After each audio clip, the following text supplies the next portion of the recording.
Ngopi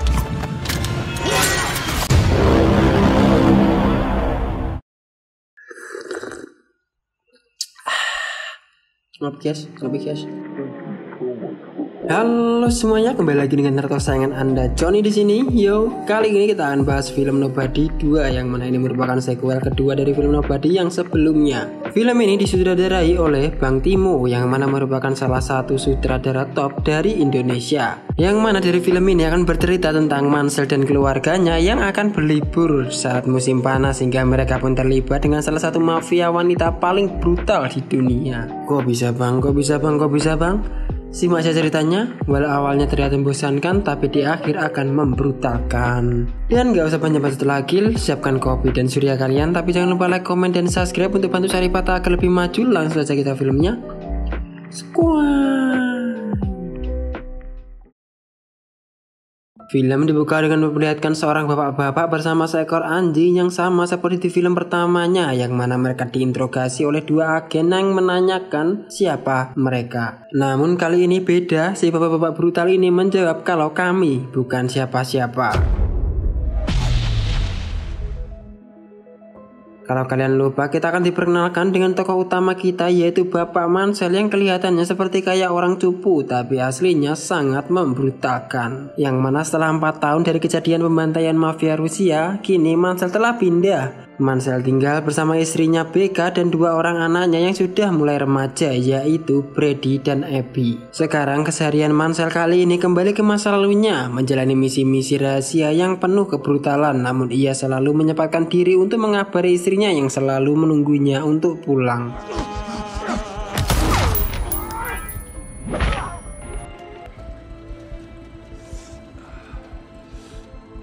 Namun ternyata selama ini Becca keberatan kalau Mansell harus pergi pagi pulang malam, dan bahkan jarang pulang, jarang ada waktu buat keluarganya seperti Bang Toyib.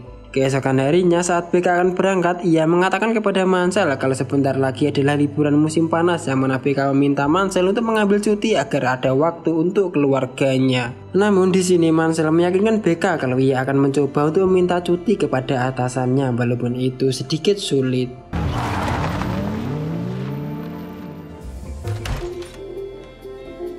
Sore harinya Mansell menemui si tukang cukur untuk menyerahkan kartu data dari misi sebelumnya, yang mana dari pembicaraan mereka terungkaplah alasan kenapa Mansell kembali ke jalan brutalnya. Yang mana Mansell sekarang bekerja di Badan Intelijen Rahasia milik Amerika. Ternyata itu karena aksi brutal Mansell yang membakar seluruh uang milik mafia Rusia yang membuatnya sekarang berhutang yang sangat banyak kepada mafia Rusia. Dari tugas sebelumnya, Mansell disuruh untuk mengambil kartu data dari sebuah organisasi rahasia, yang mana saat itu mereka akan melakukan konferensi di sebuah hotel. Where's the card?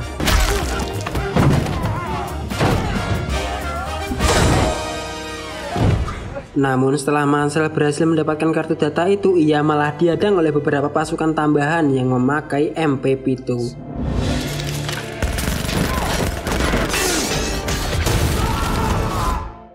Oh my. Yeah. Oh my. Oleh karena itu Mansell meminta bayaran lebih karena tingkatan misinya yang tak sesuai dengan informasi. Untung saja si tukang cukur memaklumi hal itu, yang pada akhirnya menaikkan bayaran Mansell sebesar $800.000 hingga sekarang kekurangan hutang Mansell sekitar $30 juta.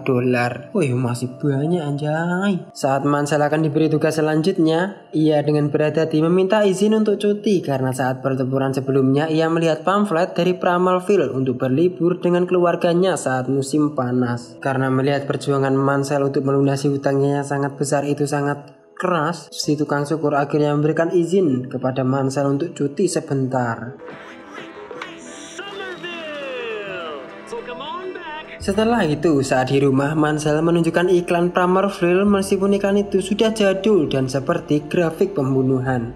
Namun saat itu pandangan Mansell tertuju pada luka Brady, yang mana saat Mansell menanyakan dari mana luka itu, Brady menjawab kalau itu dari pertandingan yang Pak Mansell lewatkan. Di sini semakin terlihat kalau Mansell saat itu sangat jarang berkumpul dengan keluarganya yang tak sama seperti dulu. Kemudian Mansell menceritakan kalau di Pramalville itu merupakan satu-satunya kenangan liburan bahagia bersama keluarganya dengan ayahnya juga saudaranya Harry saat ia masih kecil. Mendengar cerita itu, BK setuju ke sana, tapi di sini Mansell akan mengajak ayahnya si David, si kakek gaul, untuk join bersama mereka.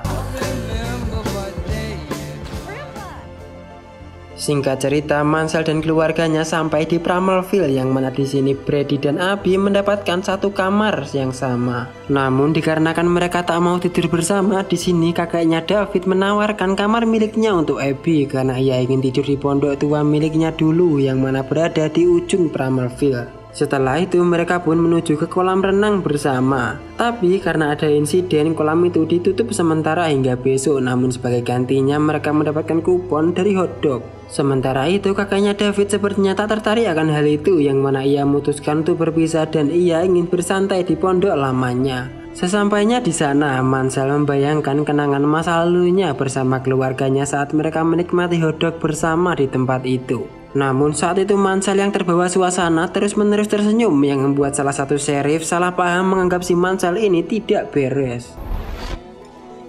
Setelah makan hotdog, mereka pun pergi ke time zone Primalville, yang mana saat itu Mansell menemani Brady yang sedang bermain basket. Saat itu Mansell mencoba bertanya dari mana luka itu berasal, dan di sini Brady pun menjawab kalau luka itu bekas ia bergelut dengan salah satu temannya saat pertandingan yang ia lewatkan. Namun belum sempat cerita semuanya, Mansell dipanggil oleh BK untuk ngopi berdua. Di sini salah satu wanita memperhatikan Brady karena wajah Brady yang cukup tampan saat itu. Kemudian Brady yang sadar ia diperhatikan oleh wanita cantik, ia pun memberikan beberapa tiket kepada wanita itu hingga sampai saat si wanita pacar itu pun melihat mereka. Karena tak terima, si pria bernama Mac ini mendatanginya, ingin membuat perhitungan karena telah menggoda pacarnya. Namun Brady yang hanya memberikan tiket kepada wanita itu tak mau meminta maaf karena ia menganggap ia tak salah. Sampai akhirnya Max mengambil boneka Abby lalu merobeknya di hadapan Brady hingga tiba-tiba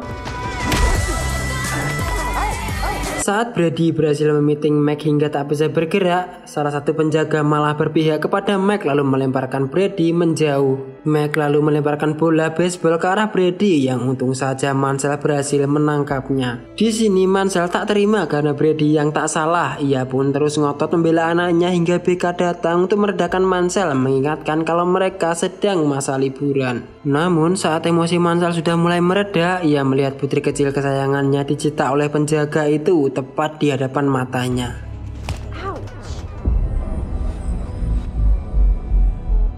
Kemudian saat mereka keluar, Mansell beralasan HP-nya tertinggal yang padahal ia ingin membrutal di dalam sana.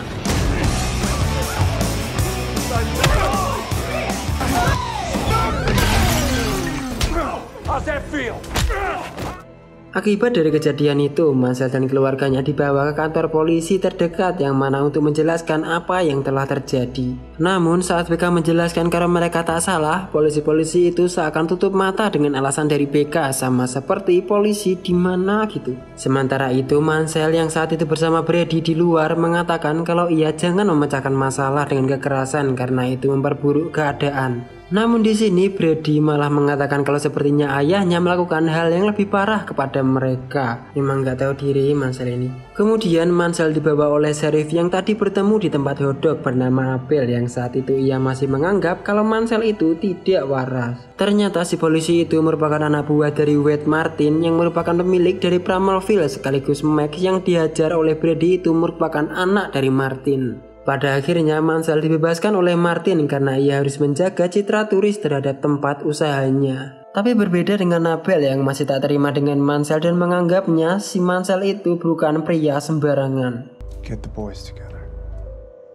Sesampainya di penginapan, BK marah-marah karena Mansell tak bisa mengendalikan emosinya dan juga membuat liburan mereka menjadi kacau. Bahkan BK mengira kalau Mansell mengajak keluarganya ke sana itu karena ada misi rahasia yang harus ia selesaikan di sana. Lantas BK membuka tas Mansell yang terus-menerus ia sembunyikan, namun yang ia temukan hanyalah Wen yang sama seperti awal mereka bertemu.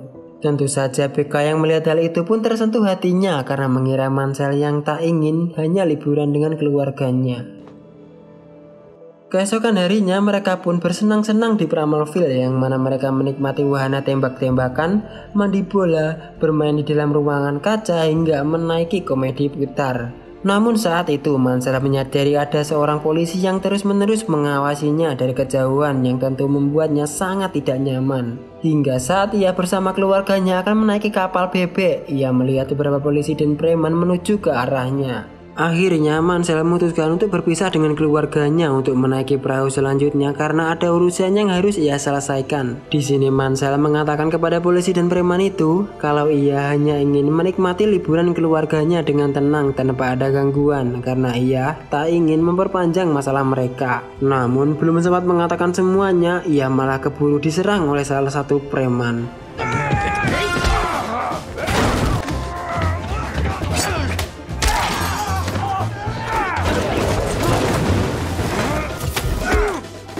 Setelah mengalahkan 3 preman itu, Mansell mencoba menenangkan si polisi yang terus-menerus mengayunkan pisaunya ke arahnya hingga berakhir jari Mansell yang putus dan dimakan ikan arwana.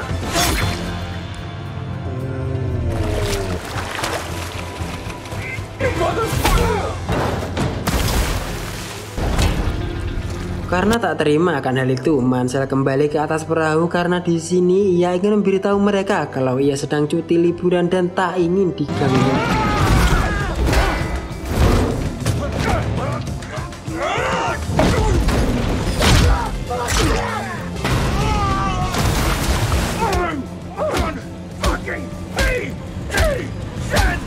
Setelah kejadian itu, Mansell berada di taman yang mana ia mencoba menelpon Harry yang saat itu ia baru pulang dari Jepang. Lalu Mansell mengatakan kalau sekarang ia berada di Pramalville, satu-satunya tempat liburan mereka saat masih kecil. Dan di sini Mansell mengatakan kalau tempat ini tak seramah seperti dulu. Kemudian Harry mengatakan hal yang sebenarnya terjadi kalau dulu mereka diajak liburan ke sana oleh ayahnya karena ia sedang dalam misi rahasia di tempat itu. Harry juga mengatakan kalau tempat itu adalah jalur penyelundupan narkoba terbesar dari Kanada dan juga mereka sangat tidak suka apabila ada orang yang mengusik jalur perdagangan narkobanya. Mendengar hal itu, Mansell yang sebelumnya tak tahu apa-apa menelepon si tukang cukur untuk mengetahui siapa orang yang paling berpengaruh di sana. Ternyata si tukang cukur itu tahu sisi gelap Pramalville yang mana dipimpin oleh seorang mafia wanita bernama Lendina. Si Lendina ini merupakan mafia wanita paling berbahaya karena ia tak akan segan membunuh seluruh anggota keluarga Mansell bahkan menyiksa mereka hingga mati di hadapannya. Kemudian kita akan diperlihatkan di mana Lendina membantai seluruh pelanggannya hanya karena salah satu pelanggan yang curang di dalam kasinonya. Nobody cheats in my casino!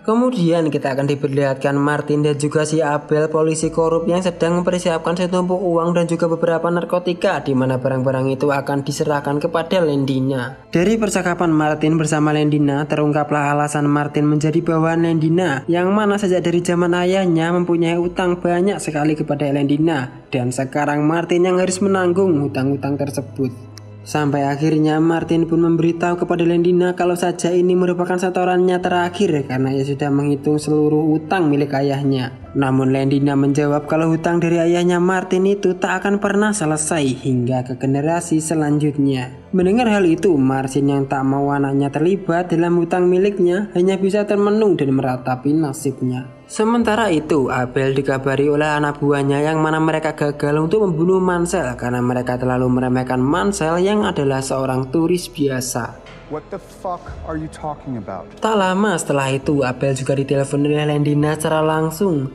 Di mana di sini Lendina menyuruhnya untuk menangkap Meg, anak dari Martin, karena Lendina ingin mengancam Martin agar terus memberikan setoran atau anaknya akan ia bunuh. Ngeri coy.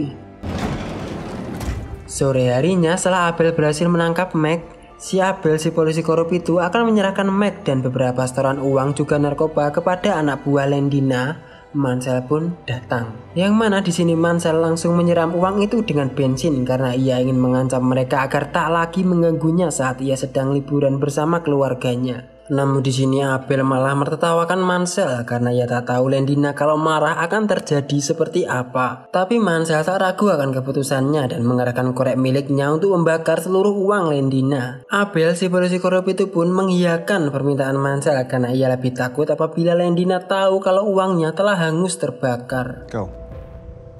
Get the fuck out of here. Tapi di sini saat Mansell akan keluar, ia melihat seorang remaja yang disekap oleh mereka, meminta tolong untuk dibebaskan. Namun saat itu Mansell tak peduli akan hal itu dan ia pun meninggalkan mereka dan segera pergi. Tapi tentu saja itu bohong.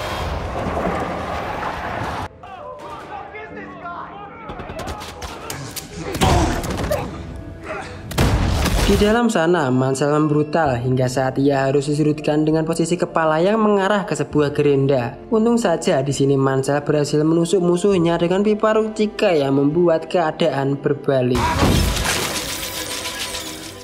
Buruknya saat Mansell dan Mac akan pergi, si Abel polisi korup itu tiba-tiba bangkit lalu mengancam mereka dengan pistolnya hingga mereka pun menyadari kalau pistol itu telah kosong. Bukannya segera lari, Mansell di sini malah membakar seluruh uang milik Lendina dengan sengaja sampai parahnya membuat tempat itu meledak tak tersisa.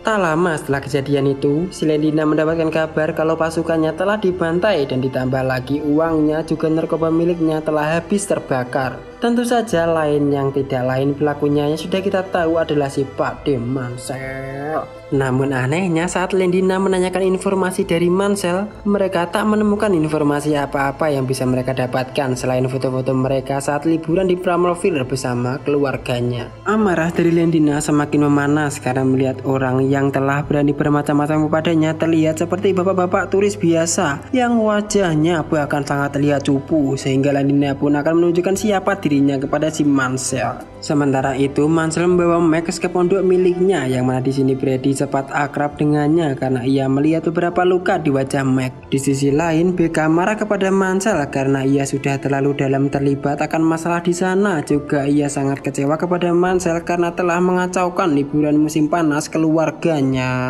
Bukannya meminta maaf, Mansell malah menyuruh BK untuk menjauh darinya karena sifat Mansell yang tak bisa ia kendalikan dan bahkan menyuruhnya untuk menceraikannya saja.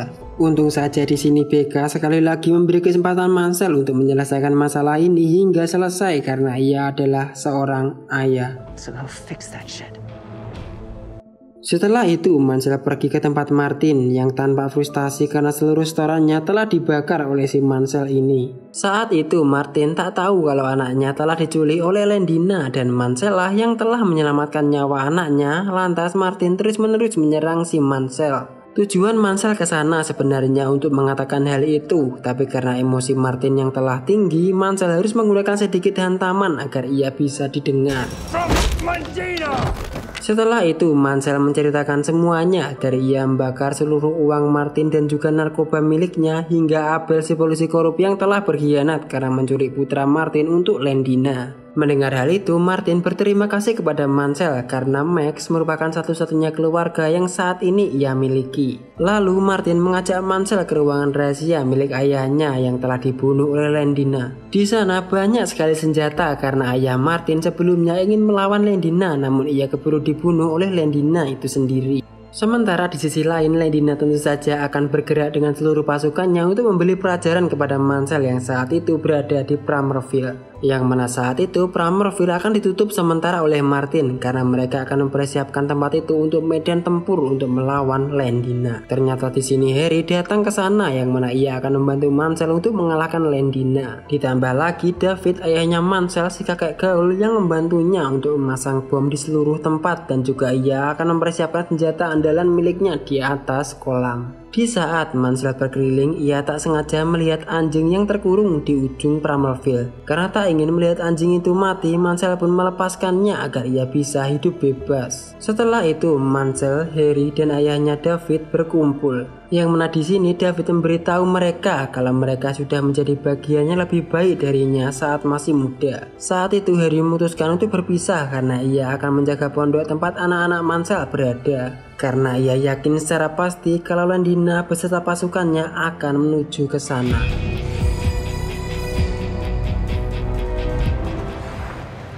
Malam harinya, Lendina dan juga kelompoknya sampai ke Pramerville, yang mana di sini Abel ditunjuk sebagai penengah di antara mereka untuk menyuruh mereka menyerah saja karena Lendina kali ini tak akan memberi ampun. Tapi tentu saja Mansell dan juga Martin menolak tawaran itu hingga saat April kembali tiba-tiba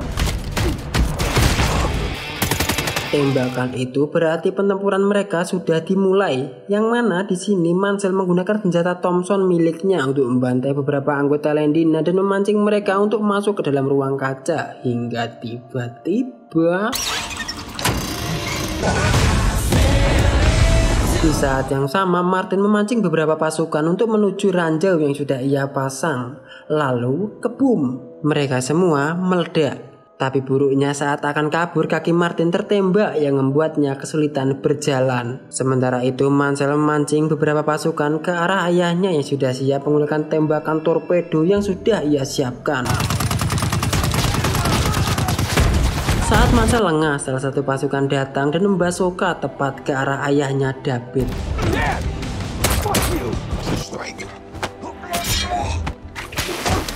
Di sisi lain, Harry mencoba menghadang beberapa pasukan yang menuju ke pondok dengan jurus ninja yang baru ia pelajari. Harry dipaksa melawan tangan kanan Lendina, Baywan 1 lawan 1 menggunakan pedang.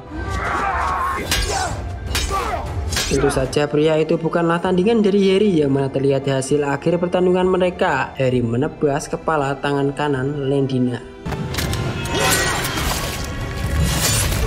Namun yang tak Harry tahu, salah satu pasukan masuk ke dalam pondok dan menyulitkan Meg dan Abby yang ketakutan di ujung. Tapi tiba-tiba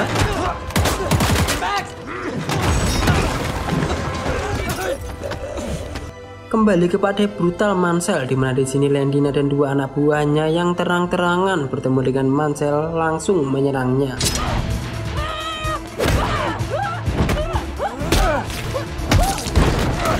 Namun kali ini Mansell kewalahan karena ia dikeroyok oleh dua wanita, ditambah lagi Lendina sebagai mage yang menari di saat Mansell dipukuli. Pada akhirnya Mansell pun berhasil tertangkap, membuat Lendina menyiksa Mansell dengan pisau kecil yang ia pegang. Tapi tiba-tiba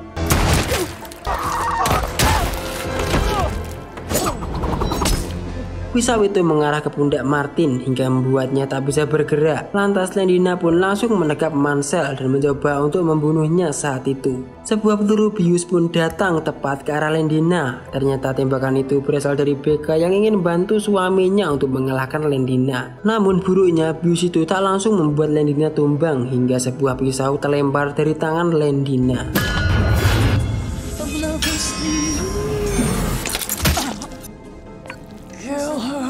Situasi menjadi sangat kacau karena pasukan tambahan Lendina yang datang tepat ke arah mereka. Tapi untungnya di sini si kakek gaul kita David bangkit lalu mengatakan, "Woi anak-anak anjing, rasakan seranganku."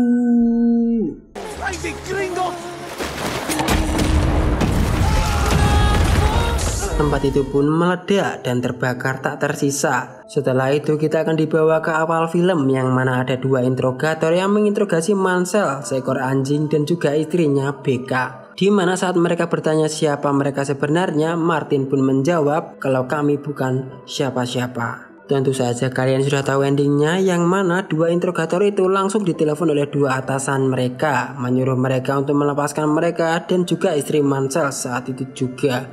Dan film pun tamat. Ending yang sangat membagongkan kan? Karena dimana di film kedua ini belum terlihat siapa sebenarnya asal usul Pak De Mansell ini. Jadi kalau kalian tahu jati diri Bapak Mansell ini, mungkin kalian tahu dari Facebook atau dari mana gitu, tulis di kolom komentar ya, biar gue juga tahu siapa Pak De Mansell ini aslinya coy. Kata-kata yang bisa kita pelajari dari film ini yaitu, terkadang masalah datang di saat yang tidak tepat. Jadi kalian harus siap kapanpun, dimanapun, di situasi apapun untuk menghadapi masalah itu. Jadi jangan lari kawan, pasti banyak yang akan membantumu kalau memang mereka peduli dan kamu benar. Sehat selalu dimanapun kalian berada. Jangan lupa like, komen, dan subscribe untuk membantu Saripata agar lebih maju. Kita kembali ke film selanjutnya. Bye bye.